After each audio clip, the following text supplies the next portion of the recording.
Before I can actually start making the neck, I need a plan. So I'll draw one up in Adobe Illustrator on my computer.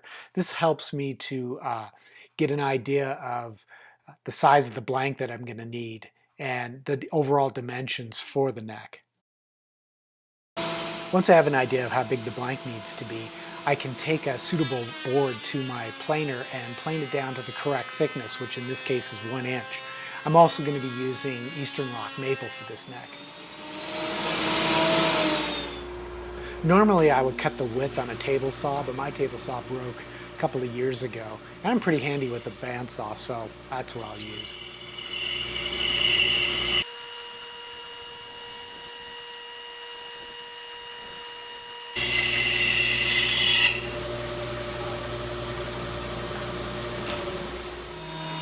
Both edges of the blank need to be squared up with the front and back faces, so I'll run it through my joiner. Since this neck is going to be using an angled headstock, I have to cut a scarf joint, and to do that it's very important that the board itself is parallel to the blade as I make the cut.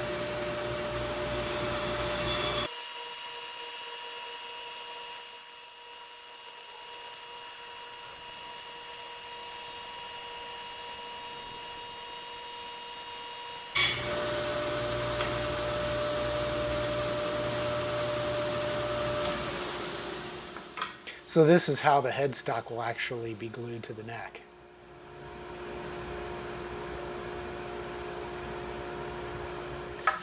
However, before I can glue the boards together, I need to make sure that the surfaces which will be glued are absolutely flat. So I'll just sand them with some 80 grit sandpaper attached to a piece of scrap MDF board. Here I've dry clamped the boards together, and I'm drilling a couple of holes along the outer edges opposite of each other. The purpose of these holes will be explained shortly.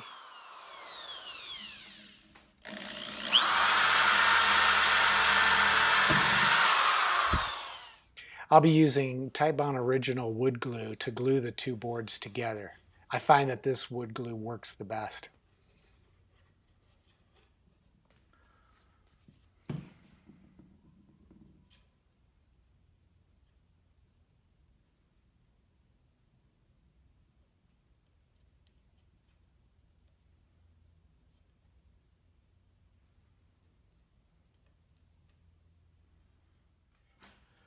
So here's the purpose for those two holes that I drilled. If you've ever clamped angled boards together with wood glue, you know there's a good chance that those boards can slip. So to prevent that from happening, I use a couple of screws to hold them in place while I clamp them.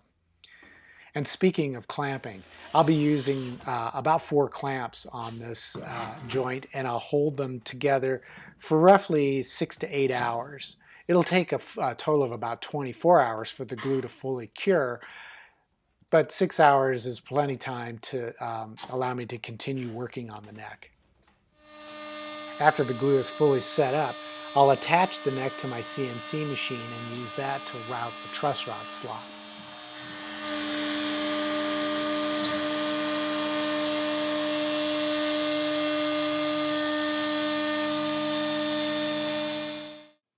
And remember that plan that I showed you at the beginning of the video, the one that I drew on my computer? Well, now I'm going to print it out at full size and cut the pieces to be used as a template for determining the actual shape of the guitar neck.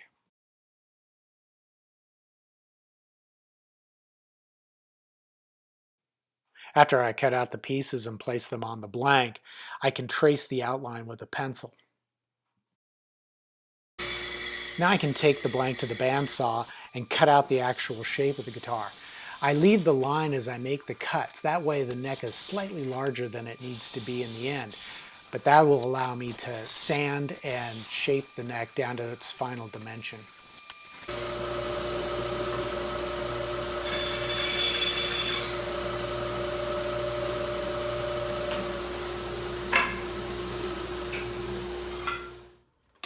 Here I'm using a 3/8 inch drill bit to drill the tuner holes. This bit is a little bit smaller than it actually needs to be, but later on when I'm installing the tuners, I'll ream them out to make them the actual size necessary for the tuners to fit snug. You'll also notice that the headstock is still about an inch thick. That way I can drill only part way through and then cut the headstock to its final shape. This prevents me from having to deal with chipped out and that sort of thing when drilling those tuner holes.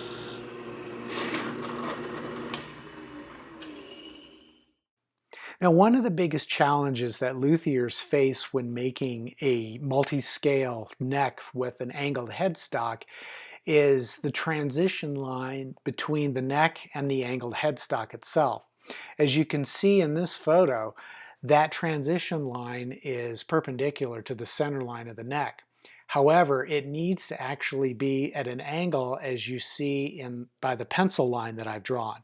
That pencil line is actually running along the front edge of the shelf where the nut will sit. So what I need to do is I need to move that line from being perpendicular to being at a slight angle. To do this, I'm going to be using a flat Japanese Iwasaka file to start removing wood while at the same time moving that line from perpendicular back to that angle. Now once I get close, I'll switch to using sandpaper on a sanding block, and to do that, the first thing I want to do is I want to attach a block of wood that matches the angle, and then I'll put some pencil marks so that I can keep track of my progress. To sand, I'll be using my MDF board with 80 grit sandpaper, and I'll gradually move that line until it matches the angle of that wood block.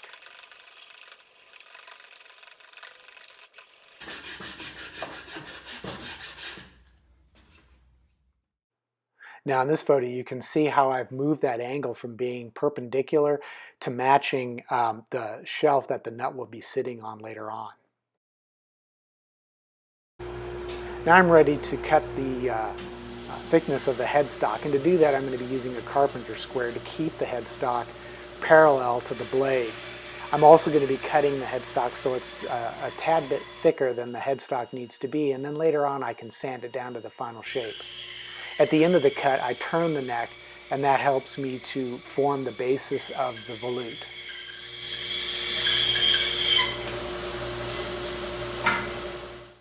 Well, that's all I've got time for in this episode from the Luthier's Workbench.